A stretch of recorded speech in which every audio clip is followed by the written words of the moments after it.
नमस्कार दोस्तों, गाइडर के ऑनलाइन प्लेटफॉर्म पे आप सभी का स्वागत है। ये एमपीपीएससी प्री यूनिट 9 का लेक्चर सीरीज है जिसमें हम टॉपिक देख रहे हैं साइबर सिक्योरिटी। ये साइबर सिक्योरिटी का अपना जो है तीसरा लेक्चर होने वाला है। जो लोग सीधे ये तीसरा लेक्चर देख रहे हो उनसे रिक्वेस्ट है कि पहले फर्स्ट और सेकेंड पार्ट निश्चित रूप से देखें, तभी जाके आपको आगे की कहानी समझ में आएगी। ये लेक्चर मैं अपने ऐप के लिए रिकॉर्ड कर रहा हूं, लेकिन निश्चित रूप से ये लेक्चर जो है यूट्यूब पे भी उपलब्ध करवाए जाएंगे। तो जो लोग यूट्यूब पे उपलब्ध देख रहे हैं उनको ये बता दें कि ये सारे वीडियोस जो है यूनिट 9 के आपको हमारे ऐप पे, जिस नाम से आप चैनल देख रहे हैं उसी नाम से ऐप भी है, तो इन पे जो है देखने को मिल जाएगा, जहां पे पूरे कंप्लीट वीडियो लेक्चर के साथ पीडीएफ और पूरे यूनिट 9 का 1000 एमसीक्यू हिंदी और इंग्लिश दोनों अलग अलग भाषाओं में करवाए जाएंगे या करवाए जा रहे हैं। एमसीक्यू जो है उनका वीडियो डिस्कशन भी उपलब्ध करवाया जाएगा। अब रही बात YouTube पे, तो YouTube पे ये सारे लेक्चर जो है यूनिट 9 के तभी अपलोड किए जाएंगे जब प्रत्येक वीडियो पे 1000 व्यू जो है हम प्राप्त कर लेंगे, तो ये पूरा यूनिट 9 आप लोगों के लिए फ्री ऑफ कॉस्ट यूट्यूब पे उपलब्ध करवा दिया जाएगा। लेकिन ये जिम्मेदारी आपकी भी बनती है कि आप लोगों से बताएं इसके बारे में। अन्यथा क्या होता है कि इतनी मेहनत जो हम कर रहे हैं तो डिमोटिवेशन फील होता है कि मैं इतना मेहनत अपनी तरफ से कर रहा हूं और व्यू जो है काफी कम आते हैं या फिर रिस्पांस उतना अच्छा नहीं मिलता है। आपको बता दें कि एक वीडियो बनाने में टाइपिंग, पीपीटी बनाना, फिर रिकॉर्डिंग, फिर एडिटिंग, इन सब में 4 से 5 घंटे का जो है टाइम हमारा खराब होता है। ठीक, तो आप अपनी जिम्मेदारी निभाइए, मैं निश्चित रूप से आपका साथ दूंगा। तो चलिए टॉपिक में अपन आगे बढ़ते हैं। चलिए अब हम देखते हैं साइबर अपराध को रोकने के उपाय और साइबर सुरक्षा के बारे में। देखिए, साइबर सुरक्षा क्या है ये हम पिछले लेक्चर में जो है डिस्कस कर चुके हैं, तो उस शब्दावली को अभी दोबारा डिस्कस नहीं करेंगे। ये आपकी जिम्मेदारी है कि आप पहले जो है पीछे के पढ़ाए हुए लेक्चर एक बार देख लें, तभी जाके इस लेक्चर को देखें, नहीं तो आपको आगे की कहानी समझने में थोड़ी दिक्कत हो सकती है। तो चलिए देखते हैं साइबर अपराध रोकने के लिए हम क्या सब कर सकते हैं। यहां से सीधे क्वेश्चन आएगा। तो सबसे पहले नंबर पे हम बचपन से पढ़ते आए हैं कि आईडी के साथ एक स्ट्रॉन्ग पासवर्ड डालेंगे। पासवर्ड में जो है हमारा विशेष चिन्ह शामिल होना चाहिए, विशेष चिन्ह शामिल होना चाहिए। उसके बाद वर्णमाला भी होना चाहिए, उसके बाद संख्याएं भी होना चाहिए। तो ये सारी चीजें तीनों को मिला करके स्ट्रॉन्ग पासवर्ड बनाया जा सकता है। इसके बाद एंटीवायरस सॉफ्टवेयर जो है ये हमें साइबर अपराध से रोकने में मदद करता है, वायरस के जो है मतलब संक्रमण से बचाता है।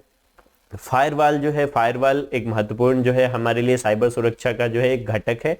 हम आगे इसके बारे में डिस्कस करने वाले हैं। डेटा बैकअप तैयार रखना, मतलब यदि आपका कंप्यूटर वायरस से प्रभावित हो गया, कंप्यूटर कोई हैक कर लिया, तो आपके पास यदि डाटा का बैकअप है तो आप फंसने से बच जाएंगे, आप ब्लैकमेलिंग से बच जाएंगे। तो डाटा बैकअप बनाना, प्रॉक्सी सर्वर का उपयोग करना, एनक्रिप्शन का उपयोग करना और वर्चुअल प्राइवेट नेटवर्क का उपयोग करना, वीपीएन, इसको भी जोड़ लेंगे। तो इन सब तरीकों से हम साइबर अपराध से बच सकते हैं। ये सारे पॉइंट्स आगे एक एक करके डिटेल में डिस्कस करेंगे। अभी यहां से कैसे क्वेश्चंस बनेंगे ये सुनिएगा। क्वेश्चन यहां से बनेगा कि निम्न में से कौन साइबर अपराध रोकने के उपाय में शामिल है या साइबर सुरक्षा के लिए उपयोगी है? Password, antivirus, firewall, backup, proxy server, encryption, VPN. इसमें से कोई भी 3 ऑप्शन में रहेगा और लास्ट में रहेगा ऑल ऑफ दीज। क्वेश्चन ऐसा भी रहेगा कि इनमें से कौन साइबर अपराध रोकने के लिए प्रभावी तरीका नहीं है? 3 यहां से दिए जाएंगे और एक कोई अन्य जो है क्वेश्चन उठा के दे दिया जाएगा, ऑप्शन दे दिया जाएगा। क्लियर? तो चलो अब अपन एक एक करके पूरा डिटेल देखते हैं। लॉगिन आईडी और पासवर्ड हम देखने वाले नहीं हैं। आपको क्या समझ में आया लॉगिन आईडी पासवर्ड में? कि पासवर्ड बहुत शक्तिशाली होना चाहिए। पासवर्ड में किन चीजों का सम्मिश्रण होना चाहिए? कि विशेष चिन्हों का सम्मिश्रण होना चाहिए, विशेष चिन्ह होने ही होने चाहिए। उसके बाद संख्या होना चाहिए, संख्या के बाद वर्ण होना चाहिए। वर्ण में अपर केस और लोअर केस दोनों होना चाहिए, मतलब कैपिटल भी और स्मॉल ये दोनों होना चाहिए। तो इस तरीके से हम एक शक्तिशाली पासवर्ड निर्मित कर सकते हैं। तो ये जो है क्वेश्चंस यहां से भी पहले पूछा गया है कि किस तरह के पासवर्ड को शक्तिशाली माना जाएगा, तो जहां पे ये सारी चीजें शामिल हों। अब चलो एक एक करके हम देखते हैं। फायरवॉल क्या है, बैकअप क्या है, एंटीवायरस सॉफ्टवेयर पिछले लेक्चर में हम डिस्कस कर चुके हैं। ये देखिए एंटीवायरस सॉफ्टवेयर के बारे में पढ़े थे, नॉर्टन से लेकर के K7 तक, यहां तक हमने पढ़ा था। तो इसको हम इस लेक्चर में डिस्कस नहीं कर रहे। तो अब से थोड़ा आराम से चलते हैं, दैट इज फायरवॉल। तो फायरवॉल देखेंगे कि ये क्या है, कैसे काम करता है। देखो, फायरवॉल एक हार्डवेयर या सॉफ्टवेयर कुछ भी हो सकता है। कैसे? कि ये जो है हमारा कंप्यूटर है, ये कंप्यूटर है, ये कंप्यूटर है, ये इससे जुड़ा हुआ मेन कंप्यूटर, ये स्क्रीन हो गया। तो इसमें कोई हार्डवेयर लगा देते हम अलग से जो वायरस से बचाता है, वायरस के संक्रमण से, या बाहर से जो कोई गलत फाइल हमारे कंप्यूटर में आ गया डाउनलोड हो रहा है तो उसको रोकता है, या फिर एक सॉफ्टवेयर भी हो सकता है। सामान्यतः फायरवॉल सॉफ्टवेयर होते हैं जो कि विंडो के साथ इनबिल्ट होते हैं। इनबिल्ट का मतलब होता है अंतर्निहित होते हैं। जो हमारा विंडो है ना, जैसे कंप्यूटर में विंडो और मोबाइल में एंड्रॉइड जैसे होता है, वैसे ही कंप्यूटर में विंडो होता है जिसके माध्यम से हम पूरा कंप्यूटर संचालित करते हैं। तो उस सॉफ्टवेयर के साथ जो है फायरवॉल इनबिल्ट आता है। लेकिन याद रखेंगे फायरवॉल हार्डवेयर और सॉफ्टवेयर दोनों हो सकता है। ओके, तो पहला क्वेश्चन तो यहीं से बनेगा। तो अब ये क्या करता है कि जैसे ही हमने कंप्यूटर ऑन किया और कंप्यूटर में इंटरनेट से जुड़ गए, कोई फाइल डाउनलोड कर रहे हैं, तो ये यदि फाइल में वायरस है तो ये हमें तुरंत स्क्रीन पे एक वार्निंग दिखाएगा कि दिस फाइल कंटेन्स जो है डेंजरस वायरस या फिर डेंजरस फाइल, दिस में हार्म योर कंप्यूटर। अभी दिखाते हैं कैसे नोटिफिकेशन आते हैं आपके कंप्यूटर में। तो ये जो है बता देगा आपको कि भैया इसको रुक जाओ, यहाँ पे घुसो नहीं, घुसने के बाद आपको खतरा हो सकता है। यदि आप कुछ डाउनलोड कर रहे हैं तो रोक देगा कि भैया इसको डाउनलोड मत करो, यहाँ पे वायरस है। ठीक है, कुछ वेबसाइट पे जाने से ही आपको रोक देगा कि ये वेबसाइट आप नहीं चला सकते, वेबसाइट को रोक दिया गया है कंप्यूटर पे। तो फायरवॉल ऐसे कार्यों को क्रियान्वित करता है। ठीक है, यह डेटा और आने वाले जो है डाउनलोड करने में जो भी हम डाटा डाउनलोड करें उनकी जांच करता है और उपयोगकर्ता को खतरनाक फाइल के बारे में चेतावनी देता है कि ये फाइल खतरनाक हो सकता है। यूजर आईडी और पासवर्ड की भी जांच करता है कि आप कंप्यूटर चला रहे हैं तो आप यूजर आईडी पासवर्ड डाले होंगे किसी वेबसाइट पे पहुंचने के लिए, जैसे फेसबुक का, इंस्टाग्राम का, ये लॉगिन आईडी जो आप जीमेल वगैरह का डालते हैं, तो उसकी भी जांच करता है कि वही आदमी है या नहीं। इसको कंप्यूटर का सेफ्टी वाल्व बोला जाता है। ठीक, तो क्वेश्चन हम आगे डिस्कस करते हैं। पहले ये देखिए कि कैसे जो है ये नोटिस देता है। मैं यहां से हट जा रहा हूं। तो देखो ये नोटिस दे रहा है वार्निंग, जैसे हम वेबसाइट खोले वार्निंग, विजिटिंग दिस वेबसाइट में हार्म योर कंप्यूटर। ये कौन बता रहा है? ये फायरवॉल बता रहा है। ऐसे जो है स्क्रीन पे आ जाते हैं। ठीक है, ऐसा स्क्रीन पे आता है कि window firewall has blocked some features of this program. कोई प्रोग्राम हमारे लिए हानिकारक है ना, तो फायरवॉल अपने आप क्या करता है, उस प्रोग्राम को ब्लॉक कर देता है, कंप्यूटर पर चलेगा ही नहीं। जैसे ही आप प्रोग्राम खोलेंगे बताएगा कि भैया प्रोग्राम को बंद कर दिया गया है। ठीक, फायरवॉल का सेटिंग कहां पे होता है? आप सेटिंग्स में जाएंगे। ठीक है, सिस्टम एंड सिक्योरिटी में यहाँ पे विंडो फायरवॉल दिखेगा। ठीक, तो यहाँ पे जाके आप फायरवॉल को ऑन ऑफ दोनों कर सकते हैं। यदि आपको ऐसे प्रोग्राम चलाने हानिकारक प्रोग्राम, तो आप फायरवॉल को ऑफ कर दीजिए, नहीं तो हमें सामान्यतः फायरवॉल ऑन करके रखना चाहिए। तो फायरवॉल इस तरीके से हमारे कंप्यूटर की रक्षा करता है। ठीक है, चलो भैया, तो अब अपन देखते हैं इसके क्वेश्चंस कैसे रह सकते हैं। पहला क्वेश्चन कि फायरवॉल हार्डवेयर या सॉफ्टवेयर क्या है? बोथ ऑफ दीज, दोनों है। तो फायरवॉल हार्डवेयर और सॉफ्टवेयर दोनों हो सकता है। सामान्यतः फायरवॉल जो है किनके साथ जुड़ा होता है?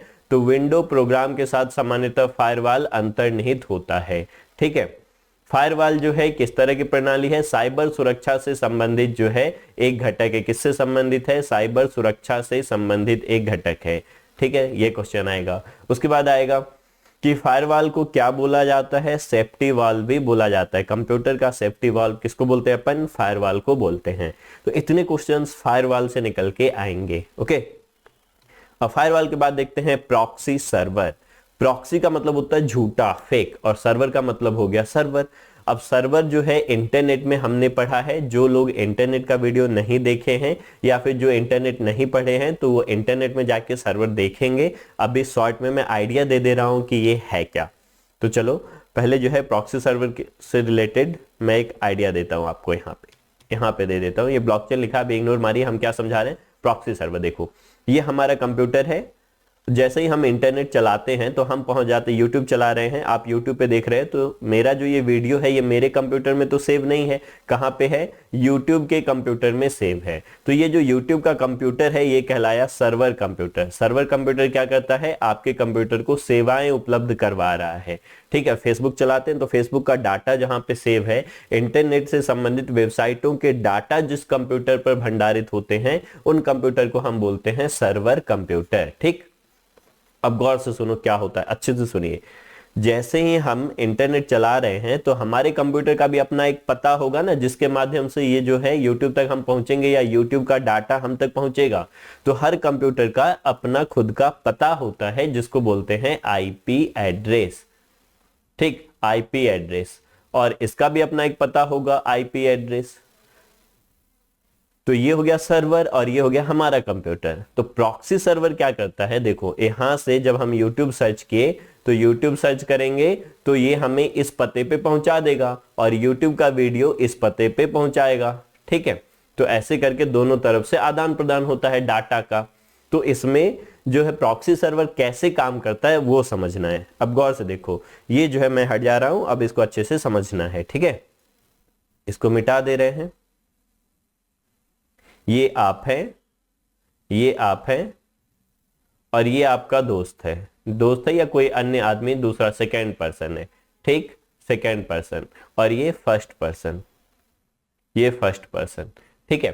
तो अब क्या होगा कि आप जो है फर्स्ट पर्सन है, आपका अपना घर का पता है, इसका भी अपना जो है पता है, घर का पता।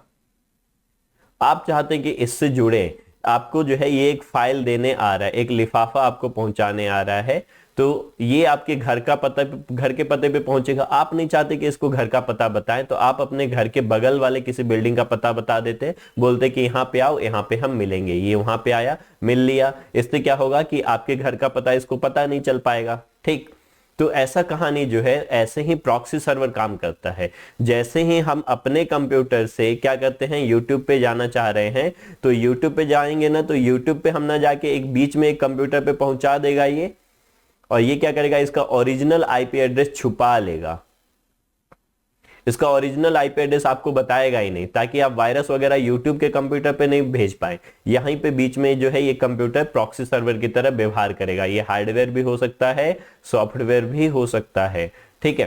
तो ये बीच में ही रोक लेगा आपके पता को। आप जो है फाइल भेज रहे थे यूट्यूब तक, तो बीच में यहाँ रोक लिया। अब ये बाद में अपने घर पे फाइलों को भेजेगा।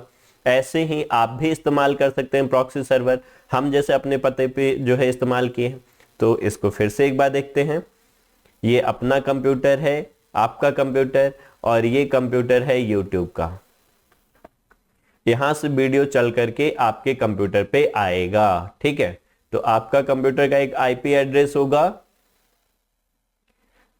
और यहां से जो है वीडियो चला है और ये आपके कंप्यूटर पे आ रहा है। आप नहीं चाहते हैं कि मेरा जो पता है वो इस कंप्यूटर को पता चले, तो आप क्या करेंगे, प्रॉक्सी सर्वर का प्रयोग करेंगे। अपने कंप्यूटर में एक सॉफ्टवेयर डाउनलोड कर लेंगे प्रॉक्सी सर्वर वाला, या फिर एक इलेक्ट्रॉनिक उपकरण, मॉडेम वगैरह जो है, ये भी कभी कभी प्रॉक्सी सर्वर की तरह काम करता है। तो यहाँ पे जो है एक उपकरण लगा लेंगे। अब ये चलेगा आपके पते पे, तो आपका पता इस उपकरण को पता है और इस उपकरण का अपना एक अलग आईपी पता है, आईपी एड्रेस है।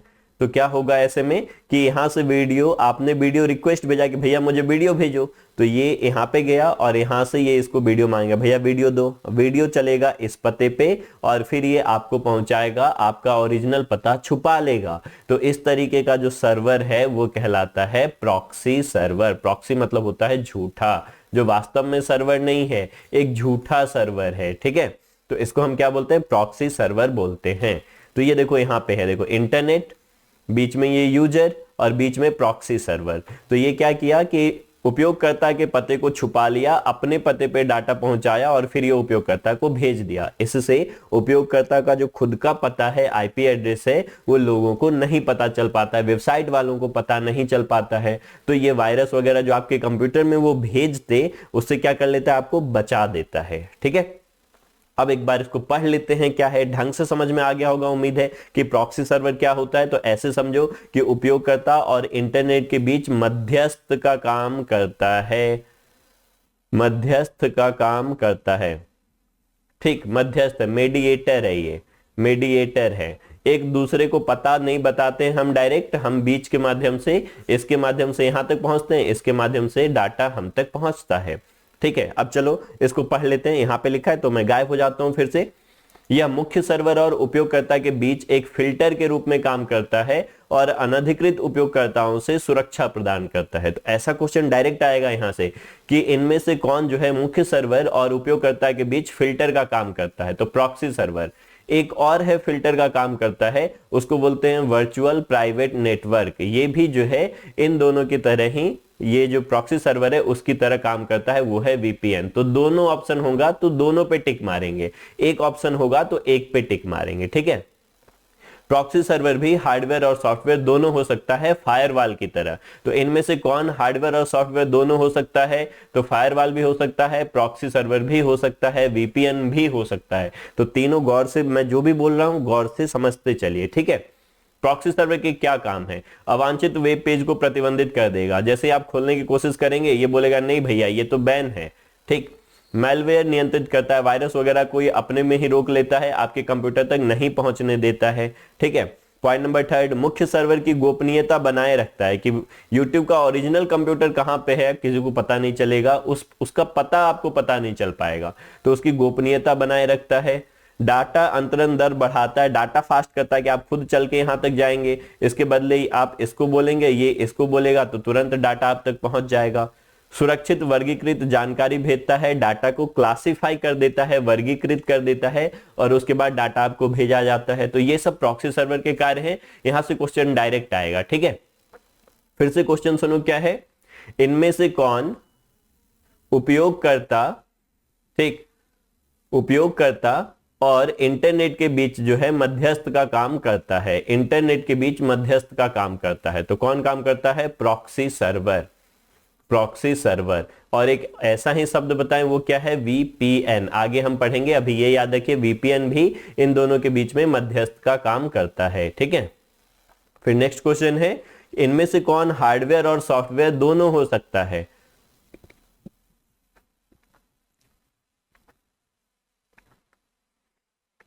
तो कौन कौन हो सकते हैं? प्रॉक्सी सर्वर हो सकता है, उसके बाद जो है हमारा प्रॉक्सी सर्वर के बाद क्या हो सकता है? वीपीएन हो सकता है, और तीसरा हमने क्या पढ़ा? फायरवॉल भी हो सकता है। फायरवॉल भी हार्डवेयर और सॉफ्टवेयर तीनों हो सकते हैं। क्लियर? चलिए अब देखते हैं प्रॉक्सी सर्वर के बारे में और डिटेल क्या सब है। प्रॉक्सी सर्वर जो है एक सिस्टम या राउटर होता है जो यूजर और इंटरनेट के बीच गेटवे का काम करता है। इसका इस्तेमाल प्राइवेट नेटवर्क पर साइबर अटैक को रोकने, ब्लॉक्ड सर्वर तक पहुंचने जैसे कई काम में किया जाता है। आसान भाषा में बोले तो प्रॉक्सी सर्वर यूजर और इंटरनेट के बीच मध्यस्थ का काम करता है, पहले अपन समझ चुके हैं।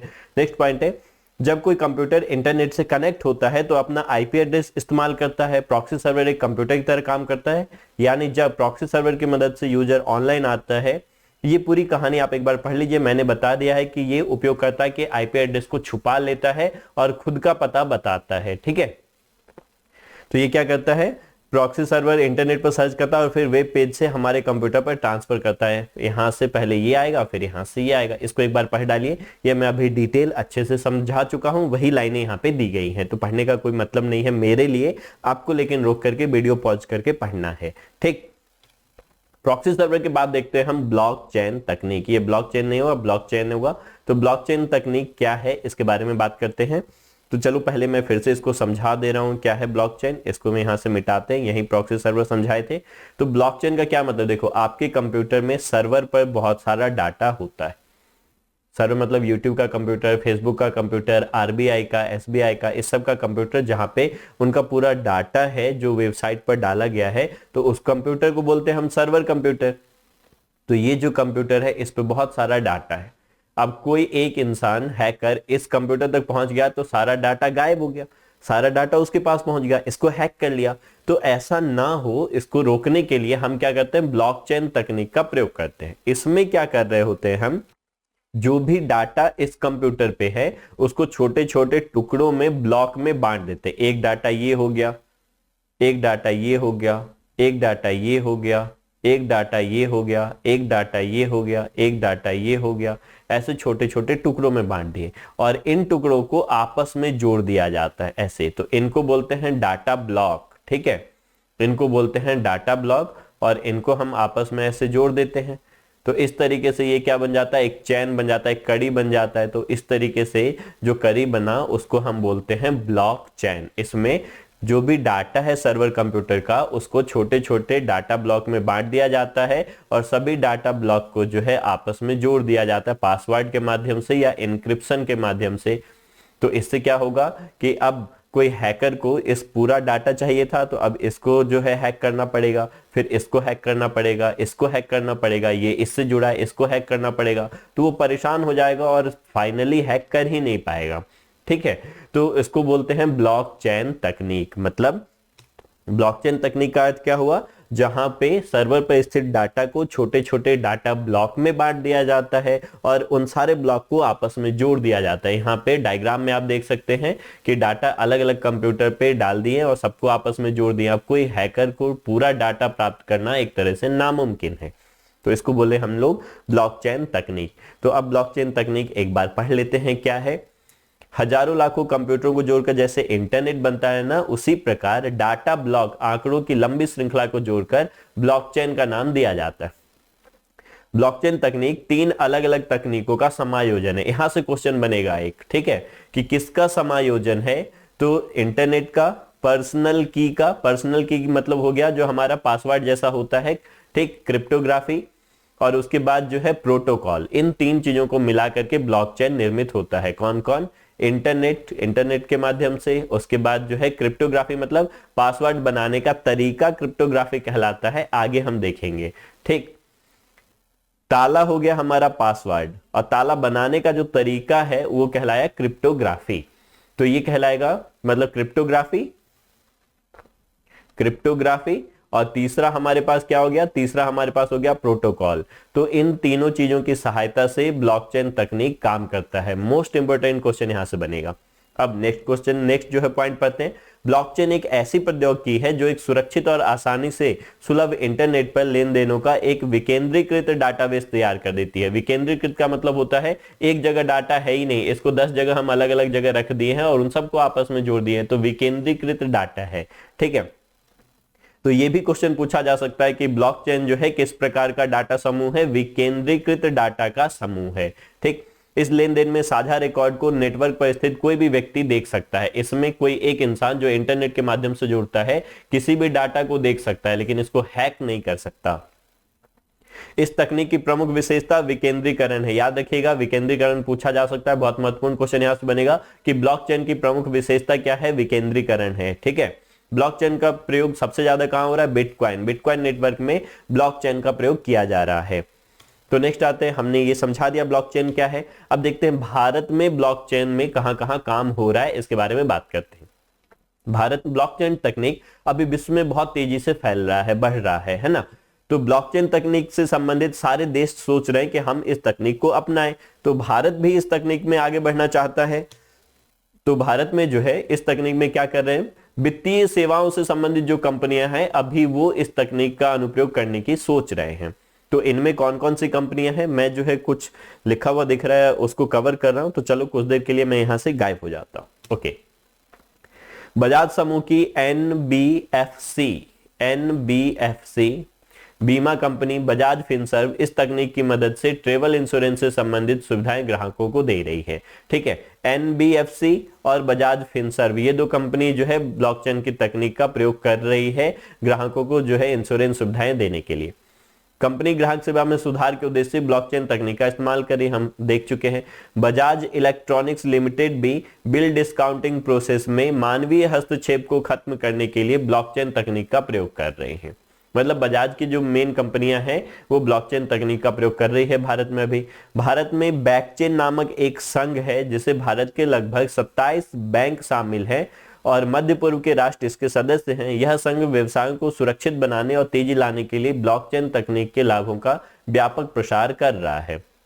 कौन सा संघ, बैंक चेन संघ। किससे जुड़ा है, ब्लॉकचेन से जुड़ा हुआ है। किसका संघ है ये, बैंकों का संघ है जिसमें लगभग 27 बैंक हैं। ये ब्लॉकचेन तकनीक का प्रयोग कर रहे हैं। बता दें आपको कि ब्लॉकचेन तकनीक का सर्वाधिक प्रयोग जो है बैंकों में ही किया जा रहा है अभी, या फिर बिटकॉइन वगैरह में आरबीआई का डाटा सुरक्षित रखने में, इसके बाद जो हमारा स्टॉक मार्केट, शेयर मार्केट जो है उसमें किया जा रहा है। भारतीय रिजर्व बैंक की एक शाखा institute of development and research in banking technology blockchain प्रौद्योगिकी के लिए एक प्लेटफॉर्म विकसित कर रही है। तो ये भी याद रखेंगे, institute for development and research in banking technology. तो बैंकिंग टेक्नोलॉजी में रिसर्च से संबंधित जो शाखा है आरबीआई का, वो भी ब्लॉकचेन तकनीक से संबंधित प्लेटफॉर्म विकसित कर रहा है आरबीआई के उपयोग के लिए। और लास्ट वाला पॉइंट बहुत महत्वपूर्ण है कि भारत में तेलंगाना और आंध्र प्रदेश में पायलट परियोजना के तौर पर ब्लॉकचेन तकनीक से संबंधित जो है अनुसंधान प्रारंभ किया गया है। इसमें सुरक्षित भंडार के आंकड़ों को सुरक्षित भंडार के रूप में जो है इसका उपयोग किया जाएगा। ठीक है, कौन कौन से राज्य हो गए? तेलंगाना और आंध्र प्रदेश, ये ब्लॉकचेन तकनीक का प्रयोग भारत में प्रारंभ किए हैं, पायलट प्रोजेक्ट इस पर तैयार किए। तो इतने क्वेश्चंस यहां से बनेंगे। फिर से एक बार रिपीट कर दे रहे हैं, भारत में ब्लॉकचेन, वेट जरा मैं यहां से जो लिखा हूं उसको हटा दूं। चलिए, पहला क्वेश्चन क्या बनेगा कि ब्लॉकचेन तकनीक का विशेषता क्या है? विकेंद्रीकरण। ब्लॉकचेन में क्या होता है? डाटा अलग अलग डाटा ब्लॉक में बांट करके उनको जोड़ करके रखा जाता है। सर्वाधिक प्रयोग कहां हो रहा है? बिटकॉइन में हो रहा है, बिटकॉइन में सर्वाधिक प्रयोग हो रहा है। ठीक, उसके बाद बजाज या फिर बैंकिंग कंपनियां ब्लॉकचेन का प्रयोग कर रही हैं।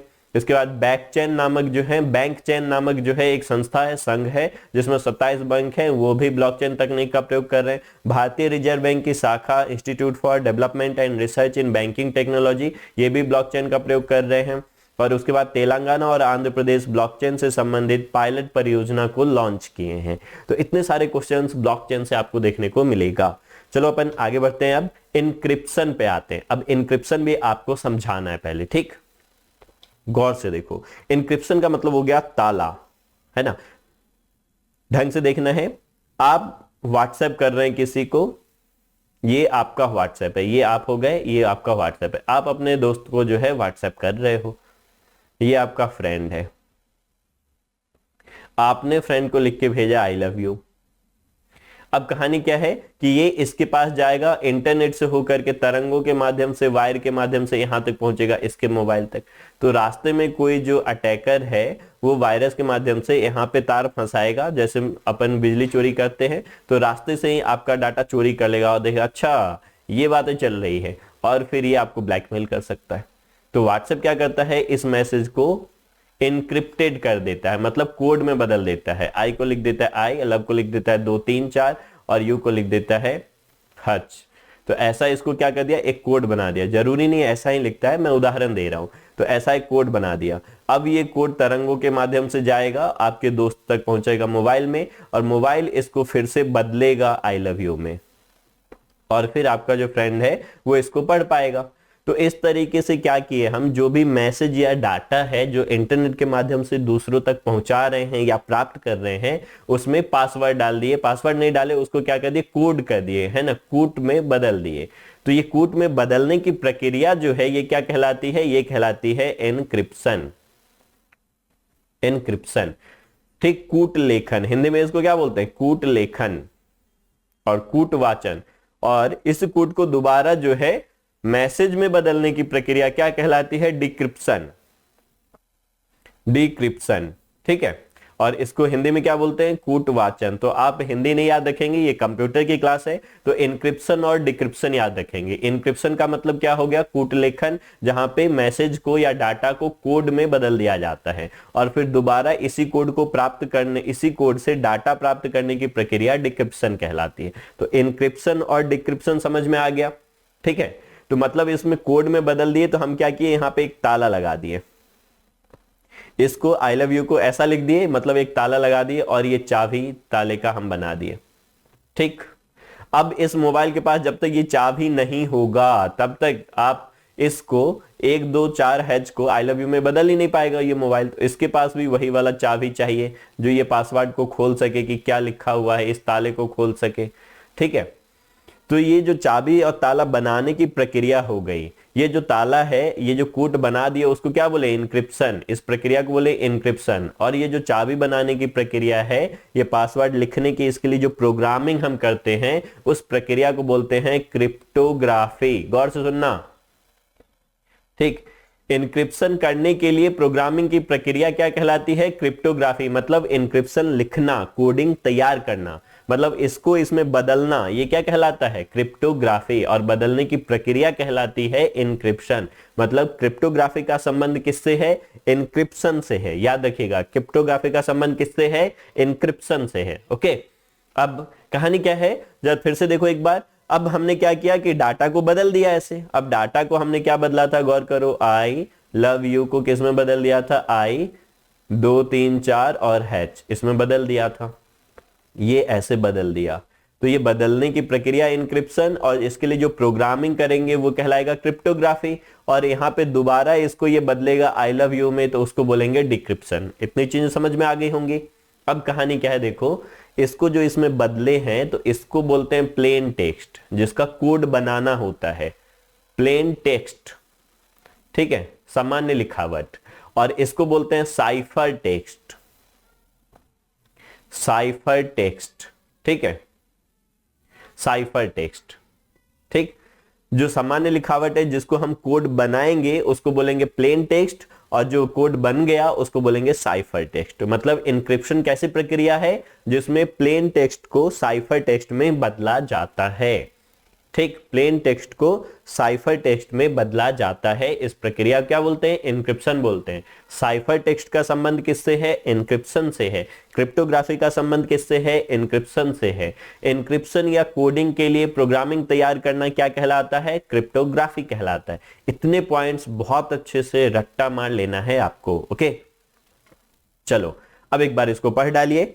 इंक्रिप्शन क्या है, तो इंक्रिप्शन जो है जानकारी को बदलकर छुपाने का एक तरीका है ताकि यह यादृच्छिक डेटा प्रतीत हो, मतलब ऐसे ही कोई फालतू डेटा प्रतीत हो। इंटरनेट पर सुरक्षा के लिए इंक्रिप्शन की आवश्यकता होती है। तो आप जो है व्हाट्सएप में देखे होंगे इंक्रिप्शन इनेबल्ड, उसका यही मतलब होता है। इंक्रिप्शन जो है वो क्या करता है, प्लेन टेक्स्ट को साइफर टेक्स्ट में बदल देता है। और इंक्रिप्शन को जो है जिसे साइफर टेक्स्ट कहा जाता है, डिक्रिप्शन के माध्यम से प्लेन टेक्स्ट को वापस परिवर्तित कर लिया जाता है ना। संदेश के मूल रूप को प्लेन टेक्स्ट और इनक्रिप्टेड फॉर्म को साइफर टेक्स्ट कहते हैं। याद रखिएगा, साइफर टेक्स्ट या साइफर टेक्स्ट बोलते हैं, ओके। साइफर टेक्स्ट में बदलने के लिए क्रिप्टोग्राफी का प्रयोग किया जाता है। किसका प्रयोग किया जा रहा है, क्रिप्टोग्राफी का प्रयोग किया जा रहा है। ये सारी चीजें मैं आपको समझा चुका हूं, उम्मीद है आपको बहुत अच्छे से समझ में आया होगा कि ये है क्या। तो चलो अपन टॉपिक में आगे बढ़ते हैं, अब इंक्रिप्शन के आगे। अब क्रिप्टोग्राफी में पहले बता दें क्रिप्टोग्राफी क्या बोलते हैं। क्रिप्टोग्राफी को गुप्त लेखन बोला जाता है, प्रोग्रामिंग करना, ठीक है, कुंजी तैयार करना क्रिप्टोग्राफी। कंप्यूटर विज्ञान में क्रिप्टोग्राफी का उपयोग गणितीय अवधारणाओं और एल्गोरिदम नामक नियम पर आधारित गणनाओं के एक सेट की मदद से सूचना और संचार तकनीकों को सुरक्षित करने के लिए इस्तेमाल किया जाता है। मतलब शॉर्ट में इतना जो है बकवास नहीं समझना है, शॉर्ट में समझो, कूट लेखन करने के लिए जो प्रोग्रामिंग है उसको बोलेंगे क्रिप्टोग्राफी, ओके। चलो अब आगे बढ़ते हैं। इनक्रिप्शन के प्रकार, यहां से भी क्वेश्चन आया था, पिछले साल क्वेश्चन आया था कि जो है ये सिमेट्रिक इनक्रिप्शन क्या होता है, डिसिमेट्रिक इनक्रिप्शन क्या होता है। तो यहां से जो क्वेश्चंस आया था, क्योंकि ये वीडियोस थोड़ा सा बड़ा बन रहा है तो हम इसको क्या करते हैं, यहीं पे रोकते हैं और इसको जो है नेक्स्ट वीडियो में कवर करेंगे, ओके।